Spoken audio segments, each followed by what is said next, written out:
নমস্কাৰ ৰং সংগ্ৰাম প্ৰডাকশ্যনলৈ স্বাগতম জনালোঁ। আজি আমি এটা নতুন ভিডিঅ' লৈ আহিছোঁ। একাপ চাহৰ সৈতে কথোপকথন, সৰু সৰু মানুহৰ সৰু সৰু কথা। আজি আমাৰ জ্যেষ্ঠ নাগৰিক শ্ৰদ্ধাৰ মহিধৰ বৰদেৱৰ ঘৰলৈ আহিছোঁ। তেখেতৰ লগত জীৱননো কি তাৰ বিষয়ে দুআষাৰ কথা পাতিবলৈ। এয়া আমাৰ শ্ৰদ্ধাৰ মহিধৰ বৰালী। সৰুকালৰ পৰা যিখিনি মনত থাকে বা নাথাকে সেইখিনি 42 চনৰ কেইটামান মনত অলপ মনত আছে। 50 চনৰ ভূমিকম্পৰ পুৰা মনত আছে বাৰু। গাঁৱৰ বিশেষ কিবা আছে নেকি? 50 চনৰ ভূমিকম্পত মোৰ যেতিয়া 12 বছৰ হৈছে, তেতিয়া মোৰ পুৰা মনত আছে। তাৰ পৰা এনেকে কৰি আৰু জীৱনটো তোৰ দেউতাৰে নি পেলাই ইয়াতে কল্যাণ আশ্ৰমত দিলেগৈ। কল্যাণ আশ্ৰমত তাত দিয়াতে তাতে কাঠৰ কামটো শিকিলোঁ। কাঠৰ কামটো শিকি ফাৰ্নিচাৰ কাম শিকিলোঁ। তাৰপিছত ঘৰ বনাবলৈ নাজানো নহয়। ঘৰ বনাবলৈ আকৌ এই খাটলৈ ভেদুৰাম বুলি ভেদু বৰুৱা বুলি মই তাৰ ওচৰত গ'লোঁ। তাৰ লগত অন্তত 6 মাহমান কটালোঁ। কটাই ঘৰ বনোৱা কামটো শিকিলোঁ। তাৰপিছত সেইদৰে এই কাঠৰ কামেই কৰি ৰাইজৰ সেৱা, ঘৰ দুৱাৰ বনাই তেনেকৈ জীৱনটো কটালোঁ। আৰু দূৰণিতো গৈ পেলাই কুমলীয়া চাপৰিটো এটা এই চাব চেণ্টাৰ এটা বনাই লৈ এই তেনেকৈ কৰি থাকোঁতে এতিয়া কৰ্মনে বৃদ্ধকাল আহিলে আৰু কৰিব নোৱাৰা হ'লোঁ। এতিয়া ল'ৰাহঁতে কৰিবলৈ নিদিয়ে আৰু নিজেও নোৱাৰা হ'লোঁ। গতিকে এতিয়া এই যেনে তেনে কোনোমতে চলি আছোঁ আৰু ধন্যবাদ। মানুহৰ জীৱনটো এটা বায়ুটো বনে হ'লে এইটো মানে মানুহজন নাথাকে।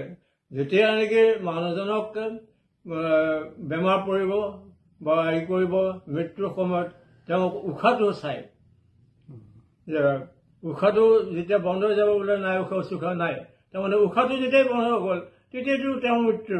গতিকে উশাহটোৱেই জীৱন মোৰ মতে।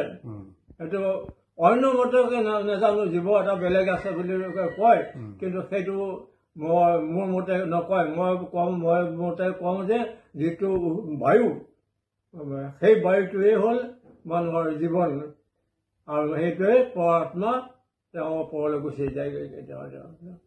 জীৱন কৰ্ম কৰিব লাগিব আৰু সকলো লগতে মিলা প্ৰীতিৰে বসবাস কৰিব লাগিব, মৰম চেনেহে। আচল হৈছে মানুহৰ মৰম চেনেহটোৱেহে ডাঙৰ কথা। মানুহক যেতিয়া নেকি মৰমেৰে খঙেৰে বা কোনোবা ৰাগ কৰি মাৰিবলৈ আহিলেও তাক যদি আকৌ খং নকৰি তাক যদি হাঁহি মুখেৰে তাক আকৌ যদি মৰমেৰে যদি কৰিব পৰা যায়, সি নিজে মানে সেৱা মানি যাব। গতিকে মৰম চেনেহটো হৈছে বৰ ডাঙৰ কথা। ওচৰ চুবুৰীয়াৰ লগত মোৰ শত্ৰুৰ ভাৱ ৰাখিব নাপায়।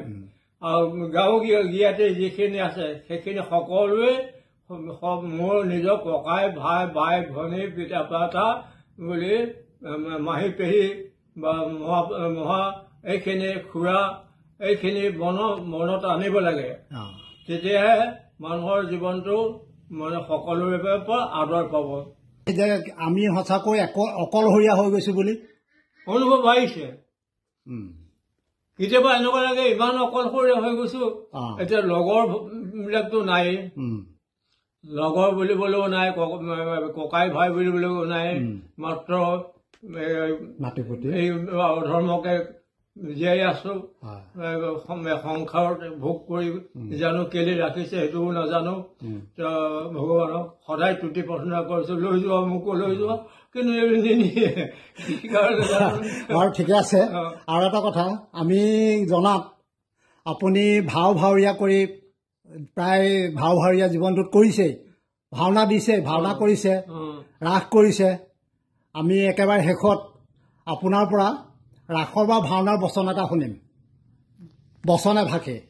পচন্দ মুখস্থ নাই নহয় নহয় কিবা এটা ক'লে হ'ল যি আছে মনত পদ্মেশ্বৰ বৰুৱাৰ হেৰিয়ৰ শ্ৰাদ্ধত যেতিয়া কৰিবলগীয়া হ'ল তেতিয়া হৰিচন্দ্ৰ পাত্ৰ মোক দিলে তেতিয়া সেই তাতে এষাৰ বচন মুখস্থ আছে আহে সভাসদ মন্ত্ৰীগণ আমাৰ মনে এক চিন্তা ৰহি আছই বহুদিনৰ সন্তে পুৰুষন ভগৱন্তৰ যজ্ঞ পূজা কৈছো কৰই নাই যাহাম পূজা যজ্ঞ কৰিতে মন স্থিৰ কৰি আছো তোৰা খবৰ মনোমত কিবা হয় আমাক জনাও